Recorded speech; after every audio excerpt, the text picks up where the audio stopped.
Let's talk about what happens on the inside of your body when you're fasting. So over here we have a start of a fast, and we go 24 hours, 48, and 72. So there's a lot of really magical things that happen when you fast.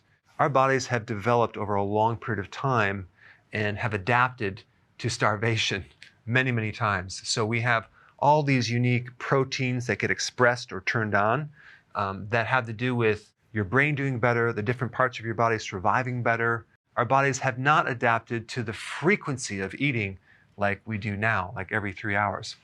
So right around 12 hours, we get this spike in growth hormone. Growth hormone is the anti-aging hormone. It's the main fat-burning hormone. It's the hormone involved with healing joints, and it's involved with protein synthesis or making different new proteins. Some people take growth hormone, get injected. I don't recommend it, but they take it to help heal certain parts of your body. But guess what? Fasting will trigger it automatically. So just by the fact that you're fasting, you can increase growth hormone.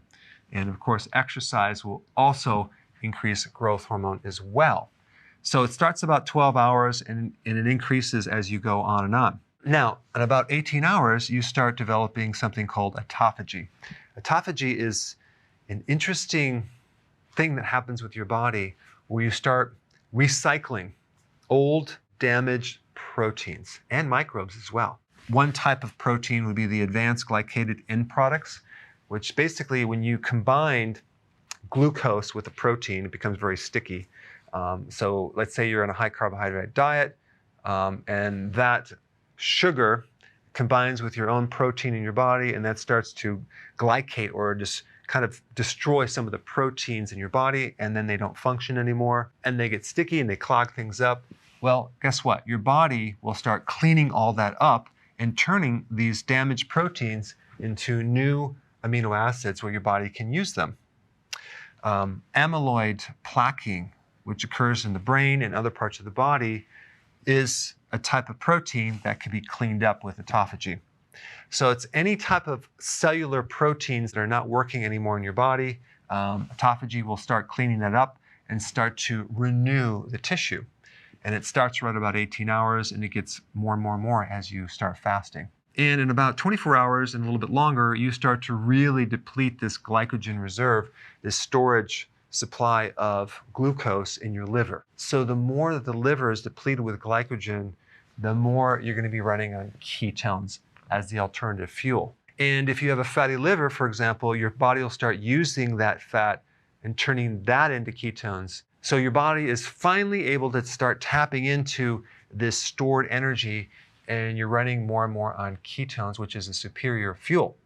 And because you're running on ketones, ketones are an appetite suppressant. So your hunger goes away, cravings are gone. They're antioxidants, so you're building up your antioxidant reserve. They provide more oxygen, so your body is running on more oxygen, less CO2. It's more efficient. And because ketones are a much more efficient fuel than glucose, the thyroid does not have to work as hard. And you may find that your T3 is a little bit lower, but the thyroid stimulating hormone is normal. And all that means is your thyroid is adapting to this new type of fuel. Now, some other cool things that are happening right around 24 hours is that your inflammation is dropping significantly. If you wanted to even speed it up more, you can add some vitamin D to that, and that will really help you. So any type of conditions that involve inflammatory states like arthritis, bursitis, autoimmune type conditions start to improve about 24 hours.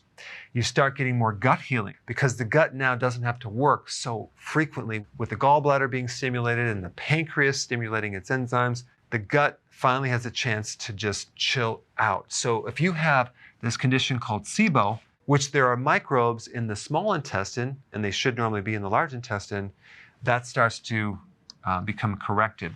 You start increasing stem cell in the gut, so your gut starts to heal. The heart loves ketones way better than glucose, so you start getting improvement in the cardiovascular function and as well as in brain function. There's something called BDNF. This is a factor that helps make new brain cells. So your brain starts to repair at 24 hours.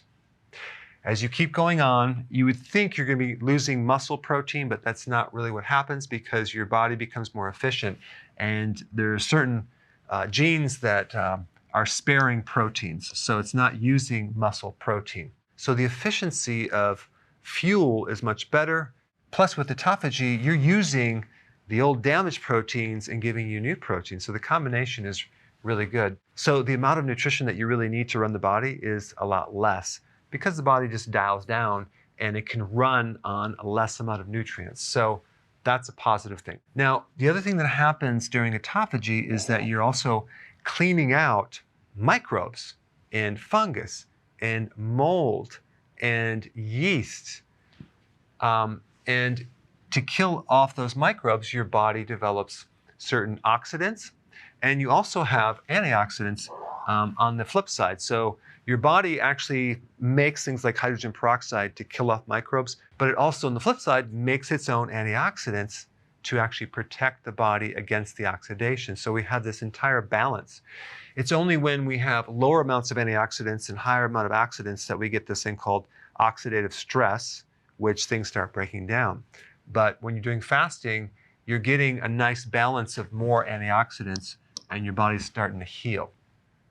Now, when you get to 48 hours, you really start to stimulate the stem cells.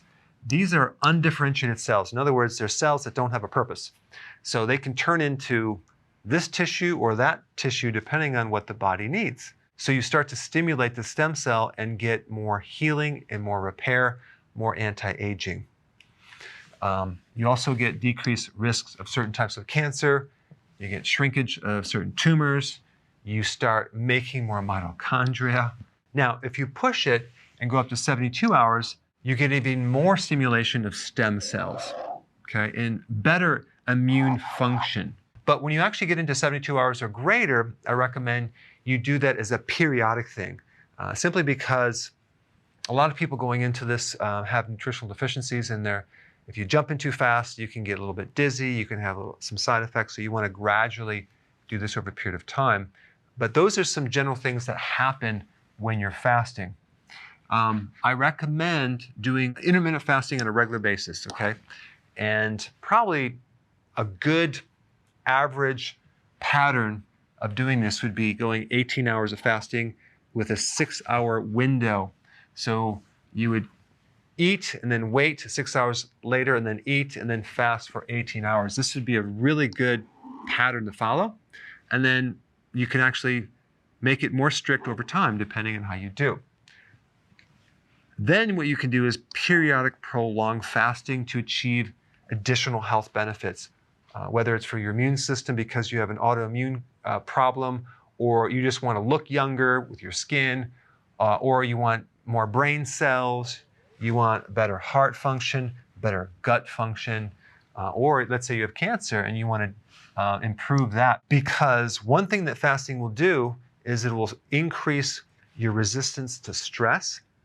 And even if someone's on chemotherapy, it will actually help the body's resistance against chemicals and poisons, which is quite remarkable. Make sure you take your minerals during fasting. So I know a lot of people recommend just doing either a water fast, you're just drinking water, or a dry fast where you're not drinking anything. I recommend doing a water fast with nutrients just because if you are deficient, you can have problems. So you want your minerals, you want your B vitamins, and you want your salt. Very important. Right around 8 o'clock in the morning, you have the spike in cortisol. And if cortisol spikes, sometimes that can cause your body to make more glucose, and you can have higher blood sugars. And it happens with a lot of people with blood sugar issues. Nothing to worry about. That will improve over time. But if you just add exercise in the morning, that will burn off some of that extra sugar. And if you're fasting, it's not coming from your diet, it's just coming from your liver making glucose, making a little too much because maybe the cortisol is too high. Okay, so just wanted to point that out, and I have videos on that. I'll put a link down below. It's called the dawn phenomenon.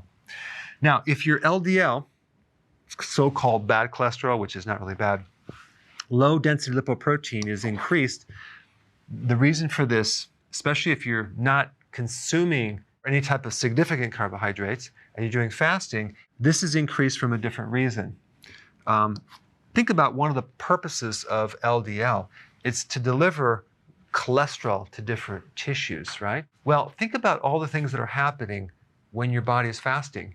You are going through a major healing process.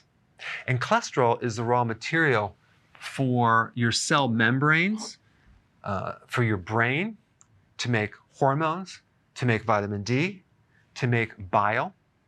40% of all the cholesterol in your body is there to supply the membrane of your cells, which is essential to protect the cell and allow for things to go in and out of the cell. So maybe one of the reasons why your body might need the cholesterol to be transported through this carrier protein is healing the cellular membranes. Or it could be that it needs to have the raw material to make more hormones. I would not worry about that if you are concerned. There are various tests that you could do to determine what's happening to this cholesterol. Is it doing damage or not? But I would not worry about it. But anyway, I wanted to create a video just to kind of show you what happens to the inside of your body when you're fasting. Thanks for watching. So if you want more knowledge on how to create a healthy body, subscribe now and get daily notifications.